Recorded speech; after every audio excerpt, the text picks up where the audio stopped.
friends. It is great to see the hall full once again this morning, and that's for a reason that we have amongst us Professor Varmus, who is kindly agreed to visit us as a part of the C.V. Raman Professorship of the Indian Academy of Sciences, Bangalore. And at the outset, I would like to thank the Indian Academy of Sciences, Bangalore for arranging this visit of Professor Varmus to NCCS Pune. I recall that about 5 years ago, he was due to visit Pune. He doesn't recall that, but we do remember that Preeta Rajambaran had come here, and we were trying to figure out whether he could come here. And instead, he chose to go to a more interesting place called Bangladesh, Dhaka, when it was right in a turmoil. But nonetheless, we are very glad that you are here today, Harold. For the students, his career is a very interesting trajectory that many of us have actually understood over the last several years. He started off with a degree in English literature as a young student. So if there are English literature students here, there is a lesson for your life. There's still time to change your career. And eventually, the lure of medicine, by his own admission, took him to medical school, and then eventually, and in the meanwhile, he did another interesting thing. While he was in the medical school, he did apprenticeship in a very god-forsaken place, what we would think of, called Bareilly in Uttar Pradesh. So he spent a few months in Bareilly as a part of his apprenticeship. And yesterday we were trying to catch up with him whether he picked up any Hindi there, because in the 1960s, I don't think a single person in Bareilly would have spoken English probably. So. But then he said that he does not remember that whether he picked up in English or not, but nonetheless he remembers a song which mentions Bareilly, and all of us know what that song is. So, his serious exposure to science, by his own admission, came when he went to Ira Pastan's lab at NIH as an alternative to joining military during the Vietnam War. And from there, his actually scientific journey in scientific research probably began. I mean, his own admission at the Nobel Prize site. And 2 years later, he moved over to University of California, San Francisco, and that's where most of the seminal discoveries by his group, in collaboration with Michael Bishop's group, actually happened. They were the first ones to discover the C-SARC genes, as all of us know. They're the genes which are oncogenes and proto-oncogenes. Some of the genes that actually viruses also take with them. And that was one of the very seminal discoveries that literally opened up the field of how cancer is caused by mutations in our own genes and all. But apart from the very intense science that he has carried over decades, he has also been involved in many other aspects. Science administration is one, engagement with society is another, and many other aspects. For example, he was the director of NIH between 1993 and 1998. He was appointed by President Clinton then, and once he finished that, some years later, he also became director of the National Cancer Institute, NCI, which is rather unusual because he had been the director of the entire overarching NIH before, but then later on took up the directorship of NCI. And his directorship actually marked at both the places, NIH and NCI, a significant enhancement in funding the biomedical researchers in US and around the world, which actually is appreciated by many, many people around the world. He has written a book called The Art and Politics of Science, immensely readable. It takes forward the views that were proposed by C.P. Snow in the 1950s, late 1950s, early 1960s, and some of us, those who have read the essay of C.P. Snow, The Tale of Two Cultures, would remember how different disciplines in sciences have diverged significantly. And Harold, in his book, actually argues much more deeper than C.P. Snow did in the 1950s about the different disciplines. He, of course, has received many awards and recognition around the world for his work.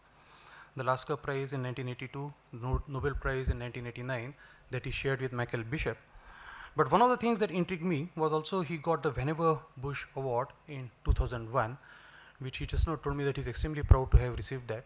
And Vannevar Bush Award is given to people who typically engage with society and do science advocacy and so on and so forth. Whenever Bush, of course, is known for his very famous essay called Science, the Endless Frontier. Those of you who have read the essay. Currently, he is the Lewis Thomas Professor at Weill Cornell Medicine. He has been a great proponent of open access publishing. In fact, the PLOS movement, he is the founder of the PLOS movement, he and a few others, the Public Library of Science. And apart from science, he also takes interest in other things. He, along with his son, Jacob, they perform what is called as the genes and the jazz together. So that's Harold and his multifaceted personality. And we're extremely delighted that he agreed to come to NCCS today, and we look forward to your talk. Harold. Well, I appreciate that very kind and thorough introduction. I'm glad to see all of you here for the last of 6 lectures I've been giving around India under the auspices of the Raman Lectureship. I want and need to thank the Indian Academy of Sciences for their invitation to come in 2020. It took me 3 years to get here because of the pandemic, but very nice to have a chance to do this. Giving these lectures has compelled me to reflect a little bit about what lectures are for. And on just very quick survey of the kinds of lectures that I've given in my life, I realized there are basically 4 types of lecture. There's a lecture to students about one's field in the context of a formal course. There are the lectures that we all commonly give to each other about the work that we're doing at the present time. And then there are 2 other kinds of more ceremonial lectures. One that reflects on the body of work that someone has done over the course of many years. And I gave a lecture of that type here yesterday, trying to summarize some of the major things that my laboratory has done, but in the context of describing how discoveries are made, how they're made by conceiving good questions in interesting areas of research, and then interpreting and applying a good result for the benefit of society. But today, we're thinking about a somewhat different kind of ceremonial talk in which we spend some time thinking about how science is done and what it means when science interacts with society. So I'm going to do that by using a kind of artifice. I'm going to tell you about the principles by which I've tried to conduct over 50-some years an exploration of one part of nature, the behavior of certain viruses, and but also how I've tried to think about the scientific enterprise as a whole, with its demographics, its funding, its interactions with government and society. And I'm going to do that by reviewing the principles that have been the guiding principles for me in thinking about how to proceed in a tough, competitive, but also exhilarating and gratifying and interesting field of work. So first, let me say a couple of things about what axioms are, at least what people say they are and what I think they are. One dictionary refers to an axiom as being a principle that's generally accepted to be true, but may not be true. But nevertheless, it's a guiding principle by which individuals operate. And what I'm going to give you is a set of 10 of the axioms by which I've conducted my own career. They've worked pretty well for me. They may not work for others, and I don't consider them to be advice. I consider them to be a description of the principles by which I've led my own life. So everyone in this audience is different from me in some ways, and everyone should take these statements of principle as things that you might want to evaluate, but not necessarily embrace. So let me start, first of all, with a principle that has been was important to me in the early stages of my life, and that is not deciding too quickly about what I was going to do, to, in a sense, accept the idea that I was indecisive, was interested in lots of things, as you've heard during the introductory remarks. And I'm going to accompany this axiom by saying that once you make your decision about what you want to do, seize the moment. So I have to give you a few autobiographical facts about myself so you understand the context in which career decisions were made. My parents were the children of immigrants. My grandparents, all four of them, came from parts of Eastern Europe where they were persecuted and arrived in the States in the late 19th or early 20th centuries. None of my four grandparents were professionals or had any long training or educational processes, that none of them had gone to college.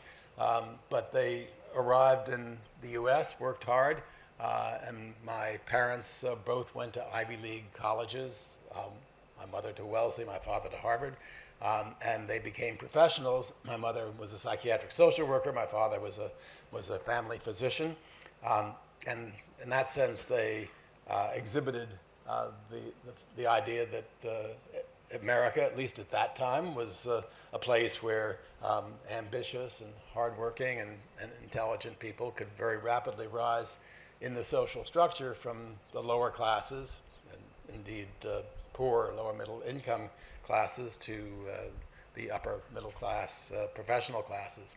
I went off to a small college, Amherst College in Western Massachusetts, where I entered as a pre-medical student because my father was a doctor, and what does a Jewish boy from New York do when his father's a doctor? He becomes a doctor. That's what was convention at the time. But I was very, very quickly influenced by many other disciplines, philosophy, physics, literature, and ended up writing an undergraduate thesis on Charles Dickens, went off to graduate school in the English department at Harvard to study metaphysical poetry and Anglo-Saxon epics, and then had a second thought and decided that maybe literature was not for me after all, and went back to my original intention of being a medical student, went to Columbia Medical School for 4 years, followed by 2 years of clinical training at the hospital that is affiliated with Columbia University. At that point, though, I had to make another switch because at that time a very unpopular war was being waged by America in Vietnam, and US law required medical school graduates, male medical graduates at least, to do some kind of public service, which was an effort to ensure that our soldiers in Vietnam had adequate medical support. But it was possible to, if you were especially important for those of us who were objectors to the Vietnam War, to have an alternative, and mine was to serve in the public health service, and the public health service then, as now, included the National Institutes of Health, where many young men like myself, and here's a cohort of some of them, were able to spend 2 years in government service learning how to do research by working with the esteemed scientists at the National Institutes of Health. This was an important turning point for me because for the first time in my education, I learned to love science and was engaged in an effort to understand how a set of genes in bacteria called the lactoperon how these genes were regulated by cyclic AMP, which is known as a mediator of hormonal responses in mammalian cells. So this was a turning point for me because I realized that when presented with really interesting questions about how a small chemical might change the behavior of a cell by altering the transcriptional program of that cell, I found that there was a tremendous opportunity to use new tools of science to understand profound problems that could be useful in understanding, preventing, treating disease. So after a long adolescence, I had a rapid transition at that point to becoming an adult who had chosen a career. And over the course of just a few years, I went from being a member of the Public Health Service at the NIH to a postdoc at the University of California, where I hoped to learn about an approach to understanding cancer that was based on the study of a class of animal viruses called RNA tumor viruses. But once there, very rapidly got involved in research, and within a year was on the faculty. After 2 years, had a tenure track position and began to apply for grants.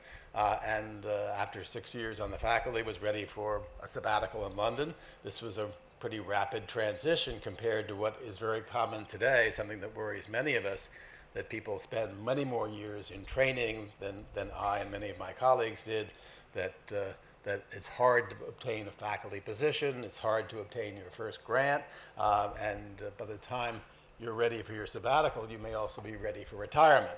So this is a situation that is a product of a change in the environment, not a change in human nature, and with a lot more people trying to pursue medical research in an environment with shrinking resources, and many people competing for those resources.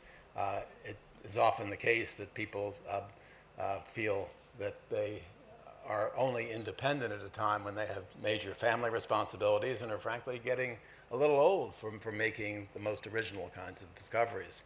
So many of my colleagues and I have been writing about how to reduce the competitive atmosphere that's been created in American science and allow people to make a transition to an independent career in their early 30s instead of their early 40s, and to take on risky research subjects without fear that they're going to lose their support. We might talk about that later. But let me turn now to a second axiom that has been a guiding principle from the days in which I began to do research at the NIH and at the University of California. And one of the things that I've always prized, in addition to looking for a situation in which work that I find interesting is going on, is to try to associate myself with people who were smarter than I am. And that began at the very first stage, in which I selected Ira Paston, shown here at the left, as my mentor at the NIH. Ira was and still is about 8 years senior to me. We have very similar backgrounds in many ways, but he's a hell of a smart person, and but I was not deterred by his high level of intelligence and critical abilities from joining forces with him at the NIH.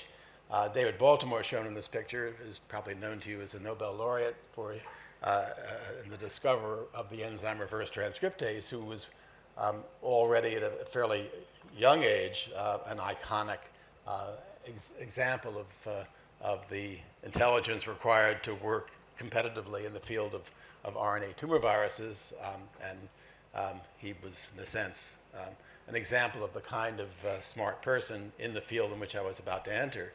And perhaps most importantly of all, I recognized when I met him in 1969 the remarkable intelligence of Mike Bishop, who became my research partner for over 15 years and is still a close colleague, with whom the similarity in intellectual background was again similar.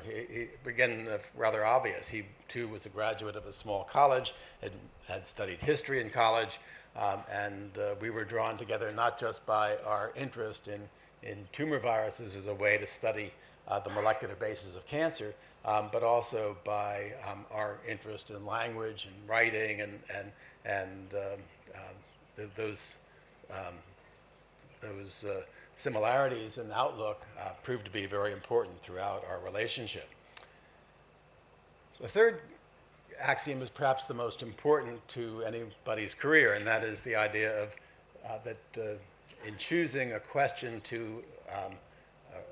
choosing a topic to work on, one has to be influenced by the nature of a scientific question that you're trying to answer. And in my view and in my experience, the critical element in scientific work has been choosing an area to work in that is inherently interesting, that has long-range potential, and that offers up individual questions that are feasible technically at that time. I do think it's important to have a long-range view about the possibility of the findings that one gets during one's research activities to have benefits for society, but that, to my mind, is not the primary motive. The primary motive for choosing something to work on should be the inherent interest of a topic, its feasibility, and its appeal to you. Since I'm telling my story, appealed to me. And at the time that I moved to California to work on RNA tumor viruses, I felt that those viruses containing only a few genes and thought to replicate by an unusual mechanism in which an RNA genome is converted to DNA linked to host chromosomes and then expressed from a provirus inserted in host chromosomes. That seemed to me like a really interesting problem to take on, especially since these viruses were able to induce a wide variety of tumors in chickens, mice, and other experimental animals. And that seemed like an invitation to simplify the problem of identifying genes that might be explicitly involved in carcinogenesis in a time before we had recombinant DNA technology to allow us to identify specific genes with more powerful tools. So that meant that once I chose to move into that field, because I saw a large set of interesting questions, I had to begin to figure out what the questions were going to be. I had learned a fair amount during the courses that were offered at the NIH when I was there as a member of the Public Health Service, and to know that a variety of cancer viruses, both the class that I was interested in, the RNA viruses, and another somewhat heterogeneous class of viruses known as the DNA tumor viruses, were attractive objects of study because they had small genomes, very small collections of viral genes that were able to engineer the transformation of cell behavior from normal to cancerous. But one has to think about questions, both broad questions and narrow questions, and by the time I left the NIH to go to California, I realized there were two big questions I was interested in. One is, how do these viruses that were then called the RNA tumor viruses, we now call them retroviruses, how do they multiply? And that produces a whole set of questions that I described in a little more detail yesterday. Questions about how the RNA genome is copied into DNA, how that DNA is inserted into chromosomes, how the inserted DNA is copied into RNA and the RNA translated into proteins. All these questions seemed interesting and proved to be important because we now know that understanding those steps in the retrovirus life cycle was of fundamental importance in deciding how to treat a dread disease called AIDS, caused by a retrovirus, HIV, that was then unknown when many of us entered the field of RNA tumor virology. The second large question was how do these viruses change a normal cell into a cancer cell? And a community of scientists grew up around this question, recognizing that there were many retroviruses carrying different genes that were responsible for the virus's ability to change cell behavior, and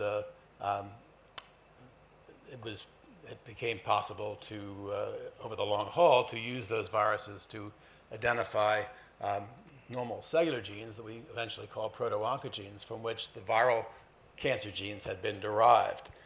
And today we have many targeted therapies for many different cancers. These are not cures, but they are very useful drugs that inhibit the activity of proto-oncogenes, showing once again that pursuing an interesting question that didn't have immediate clinical application at a very early stage proved to be essential for making a tremendous set of advances that now have benefit for society.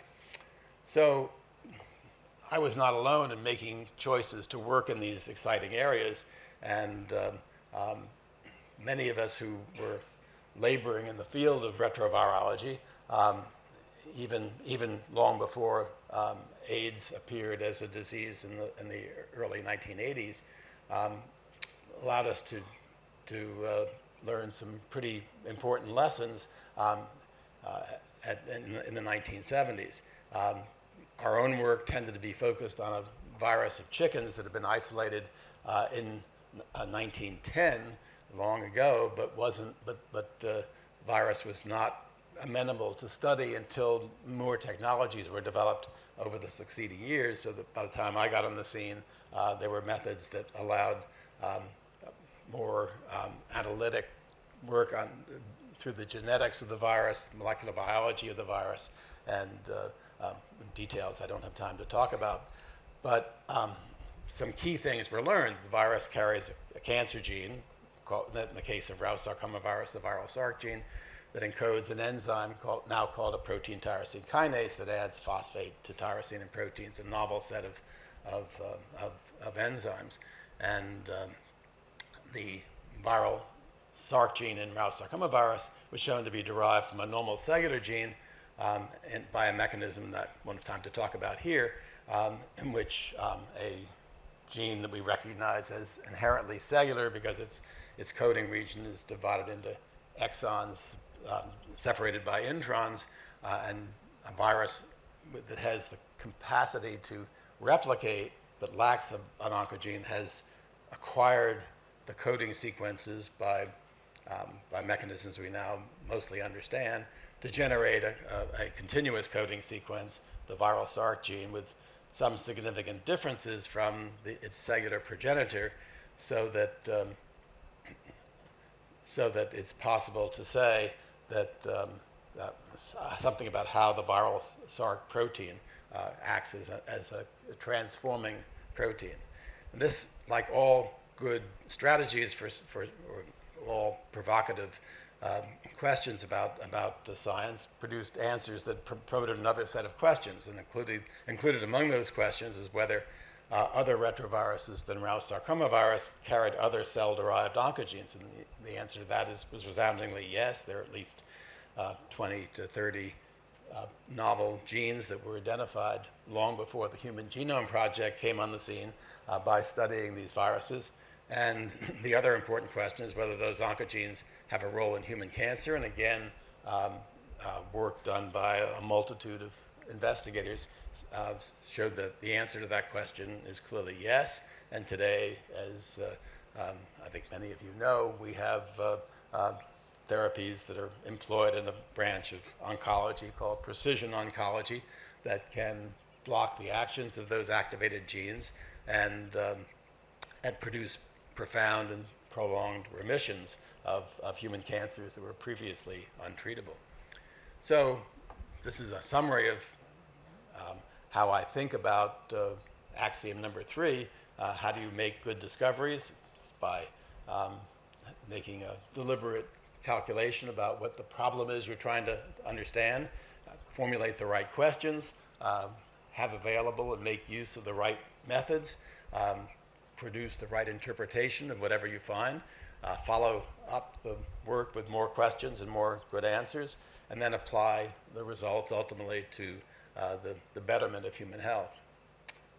So let's take a simpler axiom, number 4.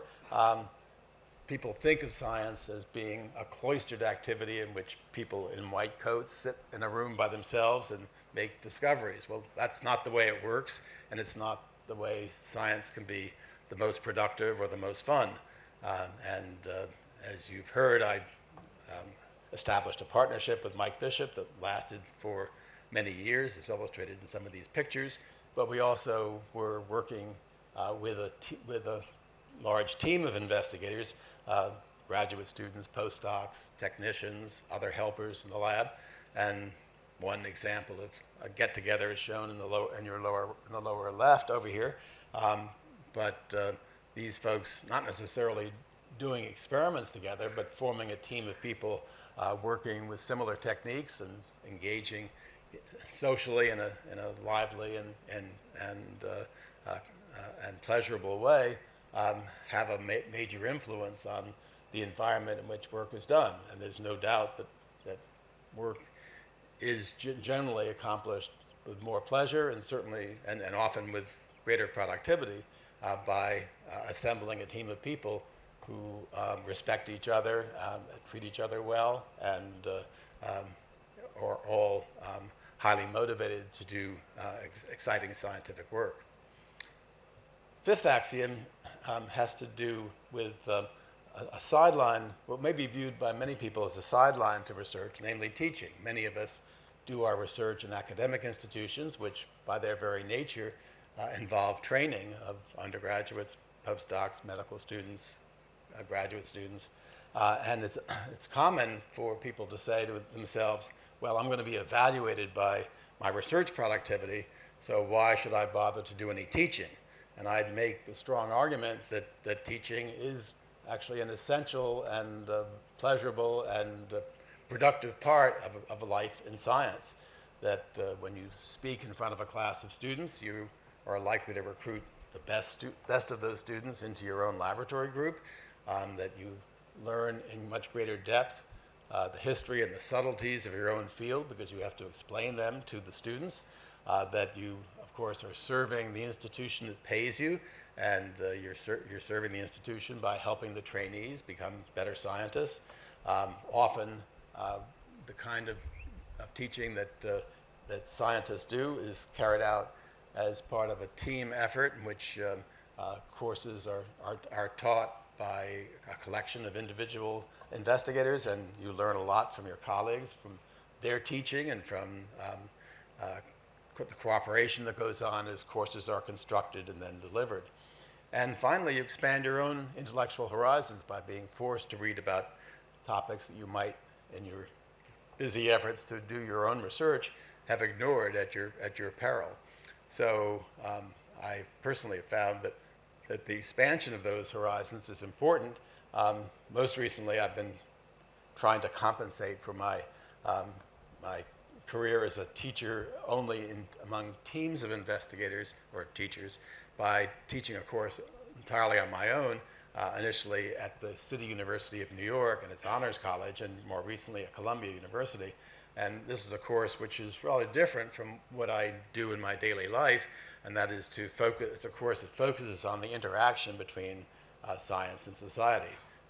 We talk about how people choose to become scientists, why governments bother to pay for science, who owns the products of science, what is the role of patenting and licensing, what are the limits of science, why do people criticize it, what does science get wrong, what do we do when people commit misconduct during their scientific careers, how does science influence government policy of various kinds, ranging from the governance of pandemic control to budgetary issues, and we take on issues that are even more peripheral to the day-to-day life of science by talking about how science is portrayed in the theater, in novels, in memoirs, and other places. So this has enlarged my universe quite a bit, and I use this example to commend to you when you become, or if you are now, independent investigators to take on teaching. My sixth axiom has to do with another way in which science engages society, and that is the way in which we treat the products of our work and make the products of that work accessible to the public. And I have come to believe extremely strongly that we have a responsibility to make our work accessible to others. We're being paid by the public or by philanthropic organizations that are responsible to the public, and we should be doing that as quickly and as freely as possible.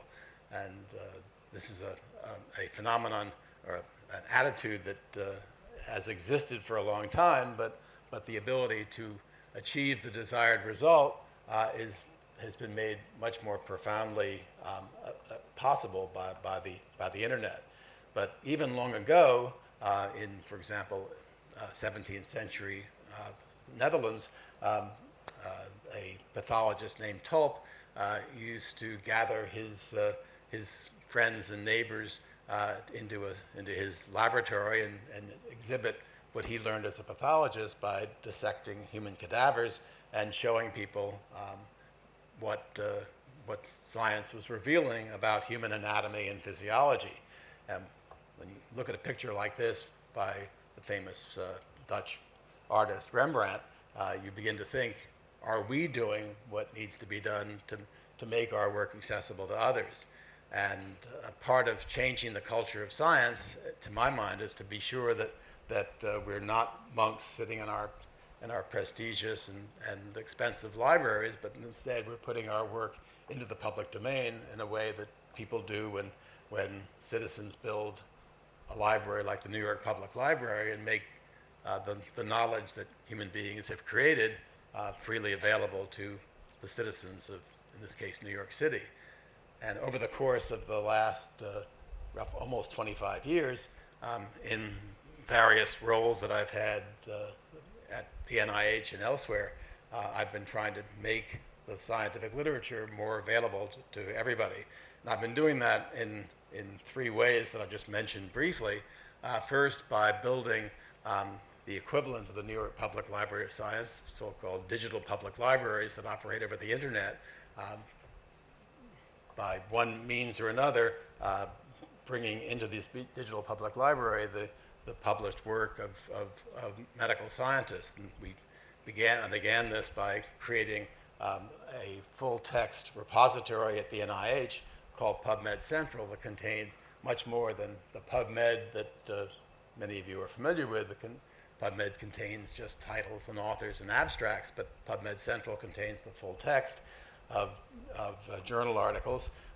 Initially, all of these articles were placed in the public library, PubMed Central, only after a period of 6 months or to a year of delay, because journals could obviously not afford to continue to publish if no one would buy a subscription, and nobody would buy a subscription if everything was there free from the beginning. But with time, it became apparent that we needed to accelerate things even more dramatically by changing the business model by which publication occurs.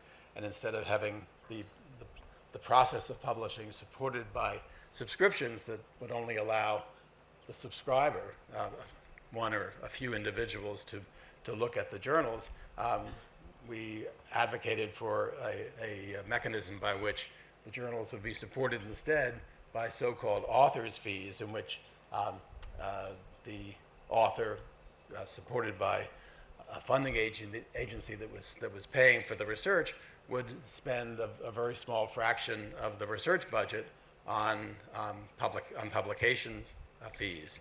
And these open access journals, exemplified by a publishing house that two colleagues and I founded in 2003, the Public Library of Science, or PLOS, was one of the first to produce very high quality open access publishing that provided the results of work by authors who were publishing in such journals immediately and completely to the public. A third development, which has been much more prominent in just the last few years, is to foster even more rapid access to the results of research by providing the research results even before formal peer review. And these so-called preprint servers were actually developed for biological science based on work that had been done a couple of decades before by physicists and mathematicians and computer scientists who had elected to provide their work to the public through public access, through these so-called preprint servers, with the idea of not only providing new ideas and new results to the public very quickly, but to solicit criticism from colleagues that would then be used to make the kinds of changes that commonly occur during peer review of manuscripts so that ultimately they get published by traditional journals. So this is still a work in progress. I probably should mention that in the US, the Office of Science and Technology Policy has recently announced that by 2025, all science supported by any part of the US government must be immediately available through one means or another, either posting on PubMed Central or by open access publishing or by yet other devices at the time that the paper is officially accepted for through peer review. This is a radical change, but it's in the spirit of other efforts such as what's so-called Plan S, which began in Europe, that it has been developed by many major funders of research, private and government funders, who recognize that they have a responsibility to those who provide the funds for the research to be sure that the findings of the investigators supported by the funders are as quickly as possible delivered to the public so that they have maximum impact on the science to come and also gratify the expectations of those who have been funding the science. So I'd like to talk for the next two axioms about specific ways in which scientists need to recognize a relationship between science and society that should influence their activity. And sometimes takes people a long time to recognize this responsibility, and indeed, in my own case, it took a long time. When I was at UCSF, University of California, San Francisco, in the early parts of my career, for the first 15 years or so, I would characterize myself as being obsessed with my science, unwilling to take on certain social responsibilities that I thought were not all that much fun. I didn't go to faculty senate meetings. I didn't take on any official role in my own department. I didn't join committees unless they concerned students. So I was, focused on my research and pretty oblivious to what many others were doing for the benefit of the society of scientists and broader society as well. But as time went on, I began to appreciate the need to be a little more responsible, and I did that in various ways. Sometimes in the public sector, for example, chairing a committee that named the AIDS virus the immunodeficiency virus. I worked on behalf of scientists who were trying to achieve greater funding for a study of AIDS. I worked with the NIH and with the scientific community on a number of issues that were perplexing the community in the early 90s, how the NIH supports work, the administrative and facilities costs that are required for science to proceed, how we judge and punish misconduct in science, how young investigators are funded, and many other things. Indeed, there were four of us, fairly prominent people at the University of California, San Francisco. They're shown here in this antique picture in which on the left is Bruce Alberts, who became the president of the National Academy of Sciences for 12 years. Sitting down is Mike Bishop.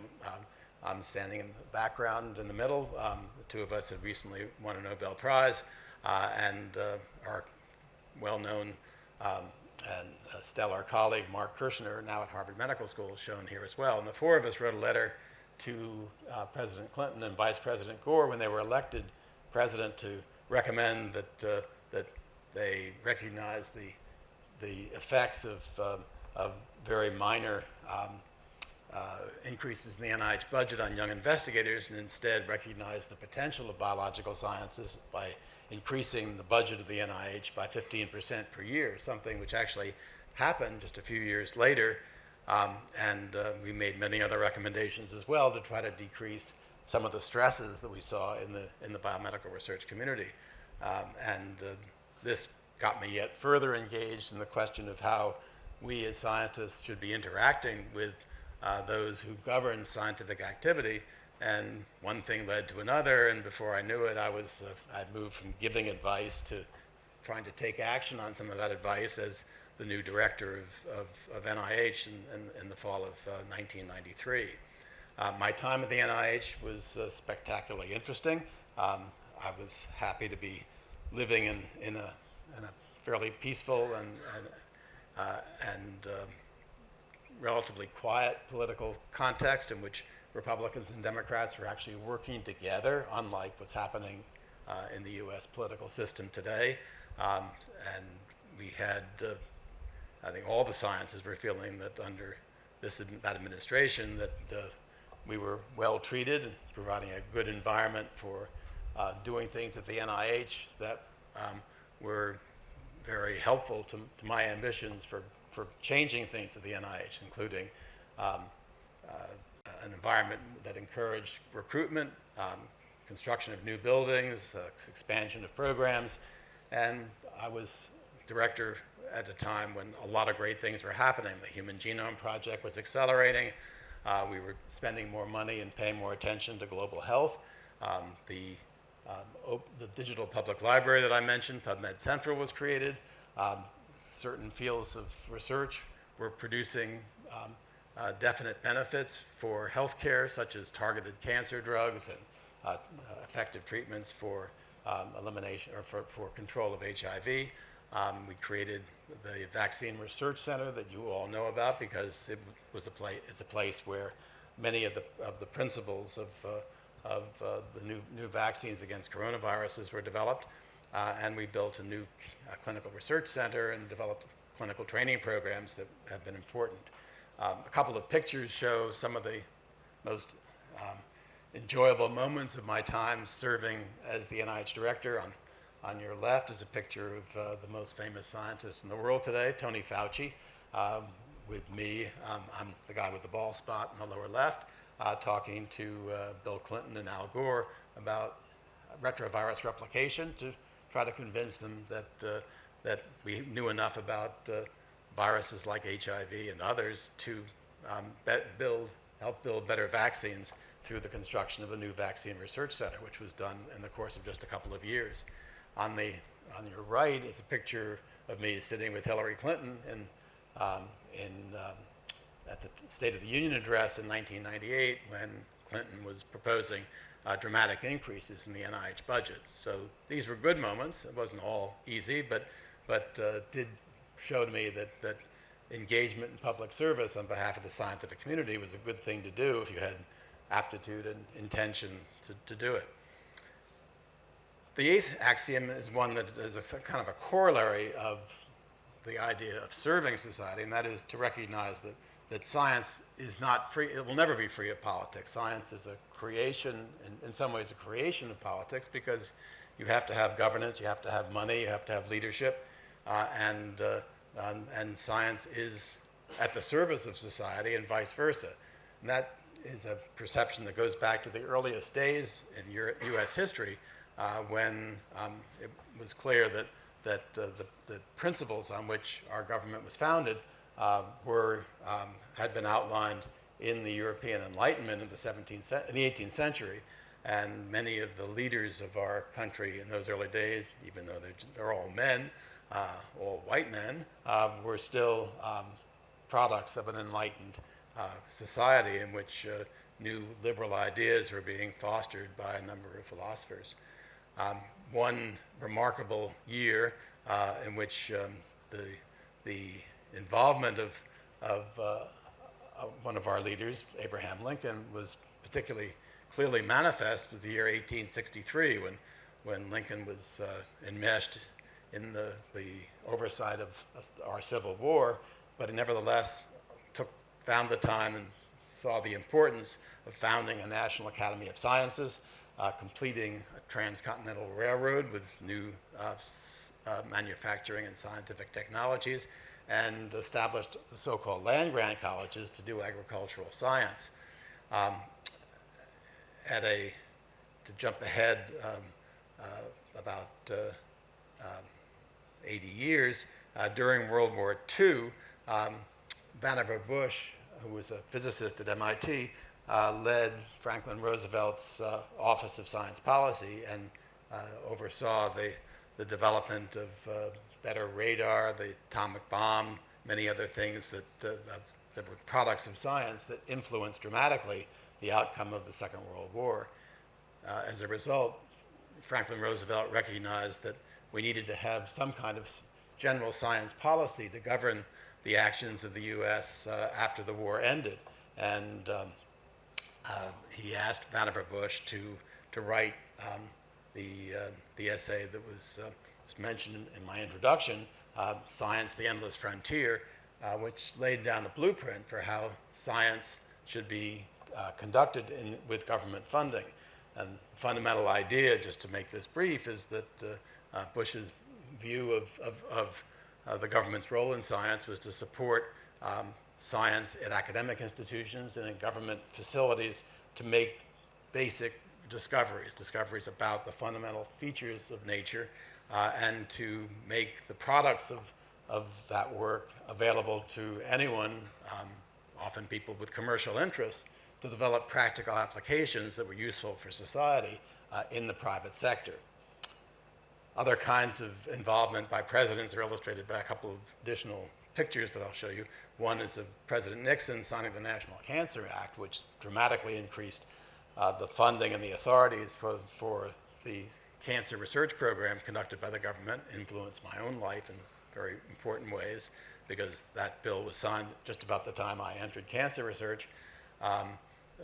This is an example of how the president uses a council of advisors on science and technology, the so-called PCAST, which I co-chaired with a couple of colleagues in the early parts of the Obama administration, to get information about how the government should respond to pandemics such as influenza, a pandemic that we experienced in 2008 and 2009.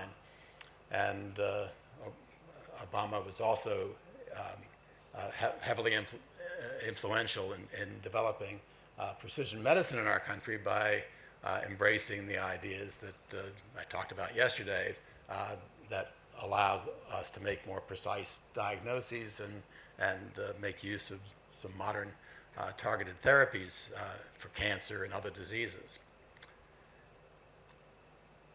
Axiom number 9 is perhaps somewhat self-evident to those of you in this room, but I want to be sure it's articulated.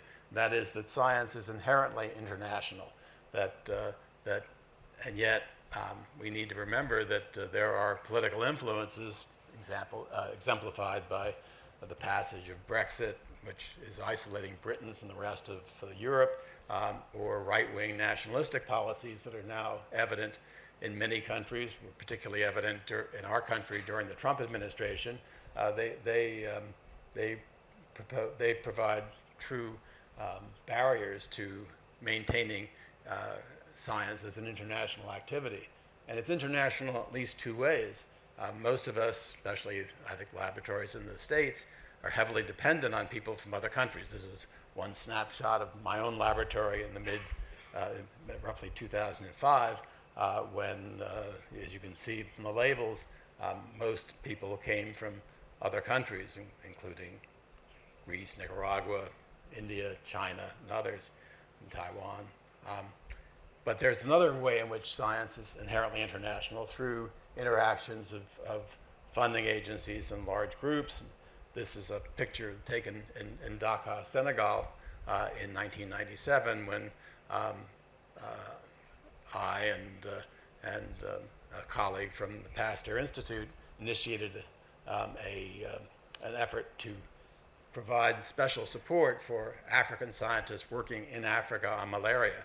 And that resulted in the creation of the Multilateral Initiative on Malaria, still an active organization with now over a couple of thousand African scientists working on malaria together.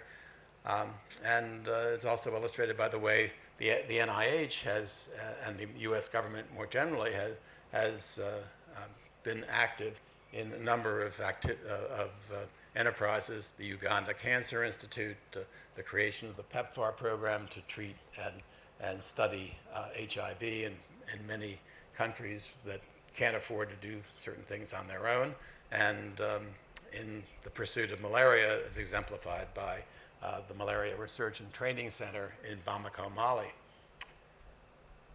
And because of some recent threats to international relations in science, I need to emphasize the dangers posed by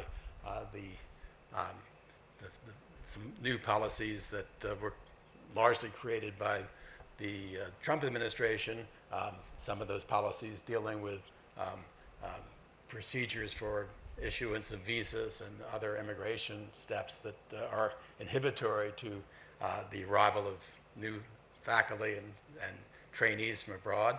A feeling that relationships between countries are competitive and not cooperative, and to a certain extent, especially with respect to China, a kind of ethnocentric paranoia that is very worrisome and, as I believe now, deterring the willingness of Chinese young scientists to come to America for further training.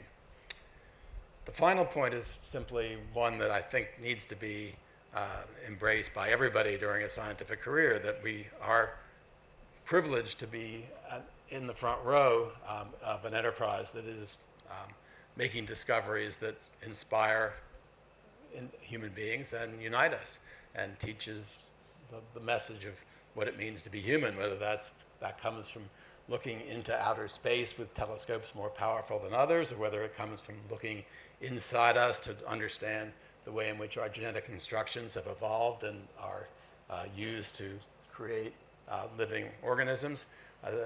Doesn't matter. Science, throughout a wide spectrum of activities, is a remarkable way to learn in our brief times on this planet what it means to understand how life works and how the physical and chemical objects in our universe work together to provide an environment in which human beings have come to be.